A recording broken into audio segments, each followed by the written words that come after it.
Hey everyone, it's Allie, and today we're going to talk about the final update for Voidknight Autobomber. This build has been simply the single best season starter I've ever played in Last Epoch. It was fast, it was comfortable, and it basically just accomplished every single goal it set out to accomplish. I wanted this build to be the single strongest season starter, and well, here we are 2.5 weeks later, and I'm still having fun playing the build and just absolutely blasting all content. With today's updates, we're going to pretty much shore up every single gap that there is left to shore up in the build, where you're going to now be super tanky, super fast, and just have a wonderful time clearing any content between 1,000 to 1,500 corruption based on whatever feels comfortable for you. I do want to quickly touch up on the subject of Uber Aberroth, where I did put about a day worth of attempts in it, and while this build could theoretically kill Uber Aberroth, it would be quite a feat to do so, given the last phase is such a DPS check, and our build, well, doesn't really do that much single target damage, that you would basically need to play perfectly for 3 to 5 minutes to realistically see a kill. While technically it's possible, I'd rather just say it is feasibly impossible for most people, as the amount of technical skill required to actually accomplish it is simply going to be too much to ask out of people. So honestly,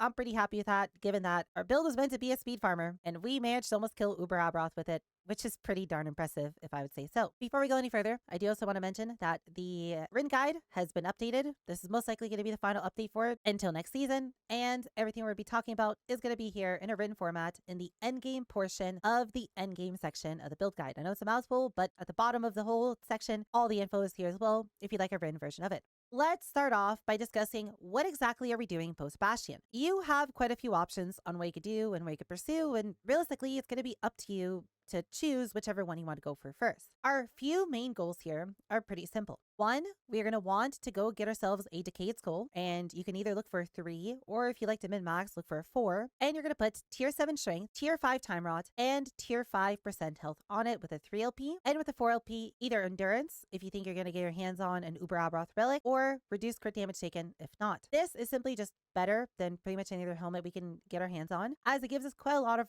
armor mitigation, which we kind of need to make up for the fact that we're putting on Atrophy and we lose the Eternal Gauntlet space, while at the same time give us a lot of armor, some damage, and just overall a really good helmet with LP on it. You can go and farm yourself this whenever you feel like it, and it's just an immediate upgrade over whatever helmet you had, and it's up to you if you want to go find a double or triple exalted helmet to put in here. Remember, you can also use the turtle and the nemesis tricks to be able to get yourself more copies of this pretty quickly, and in about 100,000 favors, so I was able to farm 9 3LP Decayed Skulls pretty easily, which is why I'd recommend to maybe even go for 4LP. Really feel like it shouldn't take you more than a day or two to farm it. The next upgrade you can consider is finally dropping our Forgotten Knight 2 set in favor of a Weaver's Gift and a Nihilis. Weaver's Gift is just a sword that is a Weaver item with some really strong dot stats on it to begin with. In this case, we are looking to get both of these items at the same time, because you're going to need both to be able to keep up with the power of the 2 set itself. And on your Weaver's Gift, you're going to ideally need to look for a strong damage over time or void damage roll, and a strong slow on hit or void pen suffix as well. Honestly, I'd recommend for you to look for T7 slow or T7 void, along with a T2 or T3 void damage or damage over time roll, as that's going to be a little bit stronger. But it's up to you for where you want to look for here. As long as you have 2 mods, with one of them being T7, that should be more than enough. As for your Nihilis, ideally you're going to look for a 1 legendary potential Nihilis with some pretty good stats on it. You want to find yourself a high all res roll on it. This item does have some pretty massive roll ranges, so do keep in mind you might be farming Aberroth for quite a while to see a good one, but by this point, normal Aberroth should be a complete joke. You should have no issues with it. For your 1 LP, you're ideally looking to put a tier 7 void pen roll on here. If you can, potentially farm until you get yourself a +2 all skill Nihilis, as that'll be significantly stronger. The mana regen roll should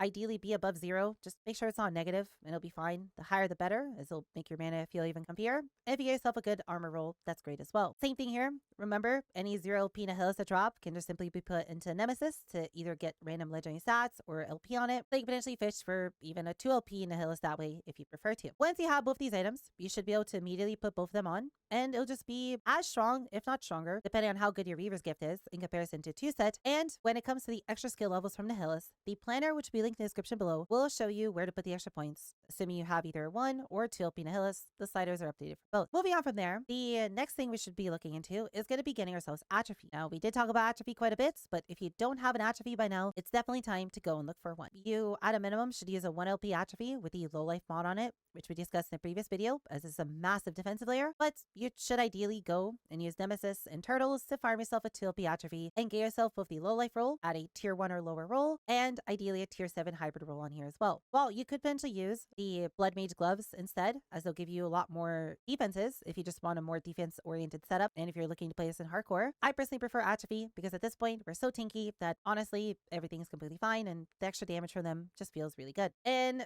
addition to that, if you just want more damage, you can now potentially look to replace your Brewmaster's belt with a 3 legendary potential Vipertail. You could look for a 4 LP one if you'd like to, but honestly, that's going to take a little bit too much to farm. And a 3 LP Vipertail is more than good enough, as the only reason we want this belt is for the chance to slow on hit roll on it. When it comes to the LP on your Vipertail, exact same thing as your Brewmasters. So ideally, if you can, give yourself void damage and double % health for the suffixes. Finally, once you've done all of that, I don't recommend to do this next step until you've accomplished everything else. The final upgrade, outside of getting your hands on the Aberroth items, is going to be to fit in 2 red rings of Atlaria into your builds, as these rings are, well, just absurd. Red ring is pretty much best in slot for almost every build in the game, and it just gives us a lot of stats that we care about. We get a lot of mana regen, which feels really good. We get ourselves all res on both of these rings, which makes resistance capping in this build a complete breeze. And if you were to get yourself 2 red rings along with a pretty well rolled all res Nihilis, you're then going to be able to go and drop the all res blessing in Reign of Dragons, and instead run a chance to slow blessing, which is an even bigger DPS increase, while still very easily being able to be res capped. Now, the only issue with red rings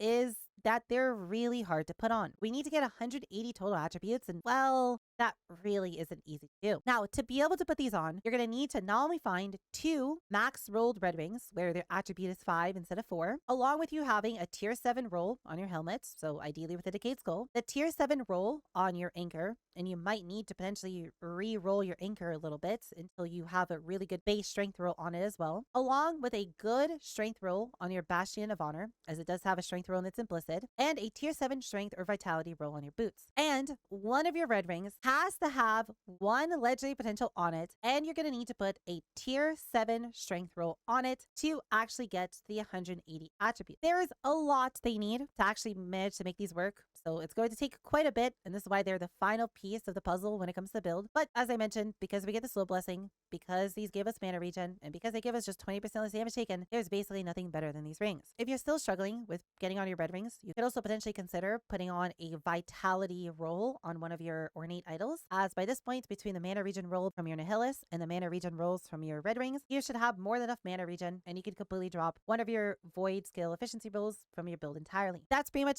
all there is to min-maxing the build. You could add in the Aberroth gloves and the Aberroth relic if you like to, and these are pretty much just immediate slot-ins. The only thing to keep in mind here is with the Aberroth relic, you do lose all of your endurance from the anchor, so you would most likely have to go and roll all of your long idols to have the endurance weaver mod on it to be anywhere close to endurance cap again. So do keep that in mind, but both those items would make you significantly tankier, and in the case of the relic, you would be a lot faster given that you get haste back in the build. If you have any questions on any of this, feel free to leave a comment in the comments below. I'd be more than happy to help you as soon as I can. If you do actually manage to go and get all this gear and basically fully min-max your Autobomber, I hope you enjoy the build. I hope you had a wonderful time with it. I hope you enjoyed your playthrough through genuinely one of the single best builds I've ever played in last epoch, and well, hopefully you have fun with whatever other builds you decide to play from there. As always, Katie's, feel free to come by the stream and ask any questions over there, or come and hang out with all of us and come be a part of our community, or feel free to come by our Discord and come hang out with other kitties there. With that said, I hope you have a wonderful rest of your day, and I'll see you all in the next video.